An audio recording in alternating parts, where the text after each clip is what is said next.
Battle of Saragarhi.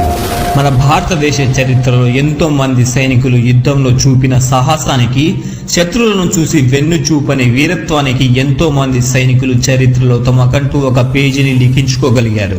But Saragarhi యుద్ధంలో 21 మంది సిక్కు సైనికులు 10,000 మంది ఆఫ్ఘన్ గిరిజనులతో చేసిన యుద్ధం గురించి మన చరిత్ర పుస్తకాల్లో లేకపోయినా, ఆ యుద్ధంలో 21 మంది సైనికులు చూపిన సాహసానికి శత్రు సైన్యం తమ కంటే 20 రెట్లు ఎక్కువగా ఉన్నా భయపడకుండా పోరాడి యుద్ధంలో వెన్నుచూపని వీరత్వానికి దేశ విదేశాల సైనికులు వారి వీరత్వానికి సలాం కొట్టారు.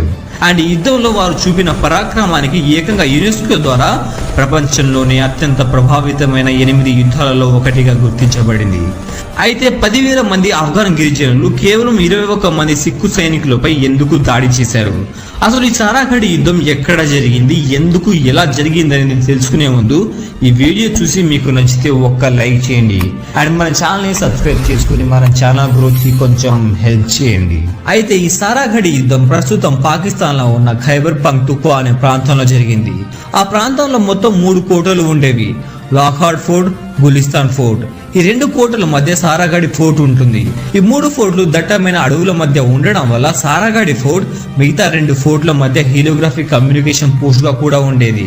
ఈ హీలియోగ్రఫిక్ పోస్ట్ అనేది సూర్యరశ్మిని ఉపయోగించి అద్దం ద్వారా కిరణాలను ప్రతిబింబించి ప్రత్యేకమైన కోడెడ్ సందేశాల ద్వారా 2 కోటల మధ్య సెక్యూరిటీ కమ్యూనికేషన్ జరుగుతుంది.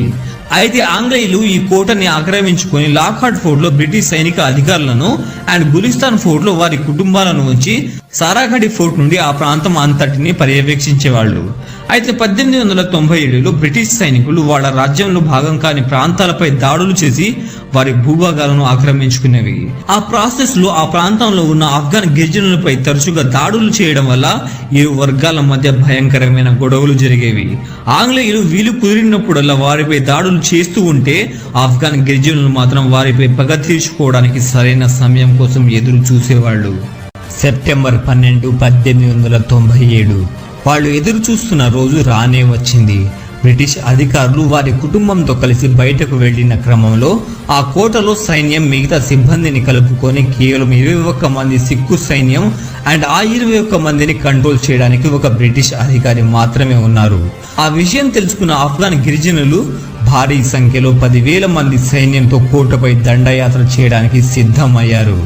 సెప్టెంబర్ 12, 1897 తెల్లవారుజామున ఆఫ్ఘన్ సైనికుల కవాతులతో, గుర్రపు డెక్కల చప్పుళ్లతో కోట నలువైపుల భూమి కంపించడం మొదలైంది. సైనికులు ఏంటా అని లేచి చూస్తే దాదాపు 10,000 మంది సైన్యం కోట వైపు వేగంగా దూసుకుంటూ వస్తున్నారు. కోటలో ఉన్న సైనికులకు అసలు ఏం జరుగుతుందో అర్థం కావడం లేదు. కేవలం 21 మంది సైనికులు అంత పెద్ద సైన్యాన్ని ఎదుర్కోవాలంటే చాలా కష్టం.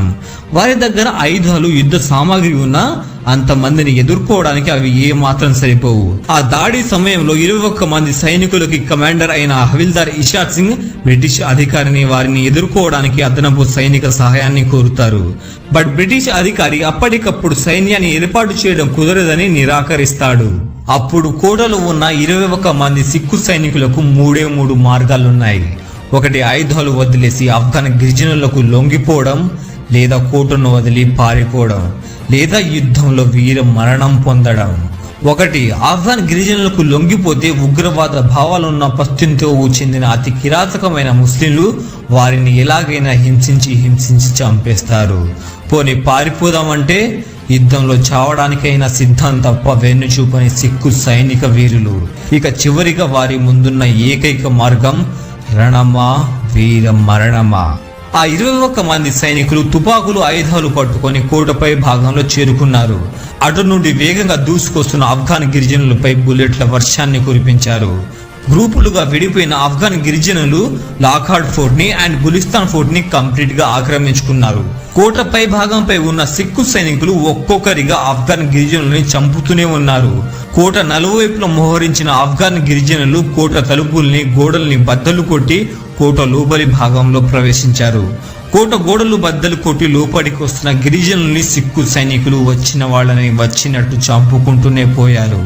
కానీ భారీ సంఖ్యలో ఉన్న ఆఫ్ఘన్ గిరిజనులు సిక్కు సైన్యానికి చాలా భారంగా మారారు. నిర్విరామంగా యుద్ధం చేయడం వల్ల కొంతమంది సిక్కు సైనికులు వారి చేతిలో చంపబడ్డారు అండ్ ఇంకొంతమంది తీవ్రంగా గాయపడ్డారు. ఆ 21 మంది సైనికులలో కొంతమంది కోటలో పనిచేసే వాళ్ళు, వంట చేసే వాళ్ళు కూడా ఉండడం వల్ల వారి సైనికులకు సహాయం చేయడానికి యుద్ధంలోకి దిగి వీర మరణాన్ని పొందుతారు. మిగిలిన సైనికులు కూడా ఒక్కొక్కరిని చంపుతూ ఒక్కొక్కరిగా చస్తూ చివరికి 21 మంది సిక్కు సైనికులు అందరూ కూడా చనిపోతారు. దాదాపు 7-8 గంటల పాటు నిర్విరామంగా జరిగిన యుద్ధంలో కేవలం 21 మంది సిక్కు సైనికులు దాదాపు 600 మంది ఆఫ్ఘన్ గిరిజనుల్ని చంపేస్తారు. నిర్విరామంగా యుద్ధం చేయడం వల్ల అలసిపోయిన ఆఫ్ఘన్ గిరిజనుల్ని తర్వాత వచ్చిన బ్రిటిష్ ఇండియా సైనికులు 2 రోజుల్లోనే మిగతా వారందరినీ చంపి ఆ యుద్ధంలో గెలుస్తారు. యుద్ధంలో చనిపోయిన ఆ 21 మంది సైనికులకు మరణానంతరం క్వీన్ విక్టోరియా ద్వారా శౌర్య పథకాలను అందించారు అండ్ అప్పటి భారత ప్రభుత్వ అత్యున్నత సైనిక పురస్కారమైన ఇండియన్ ఆర్డర్ ఆఫ్ మెరిట్ అవార్డును అందిస్తారు. అండ్ ప్రతి సంవత్సరం సెప్టెంబర్ 12న భారత సైన్యానికి చెందిన సిక్కు రెజిమెంట్ ఆ 21 మంది సైనికులకు గౌరవార్థం సారాఘడి దినోత్సవాన్ని జరుపుకుంటుంది. అండ్ ఇంగ్లాండ్ లో ఆ 21 మంది సైనికులకు గౌరవార్థం అప్పటి కమాండర్ అయిన హవిల్దార్ ఇషార్ సింగ్ 21 అడుగుల ఎత్తైన కాంస్య విగ్రహాన్ని ఏర్పాటు చేశారు. అండ్ బాలీవుడ్ లో వీరి చరిత్రపై son of Sardaar, battle of Saragarhi and Kesari లాంటి సినిమాలను కూడా నిర్మించారు.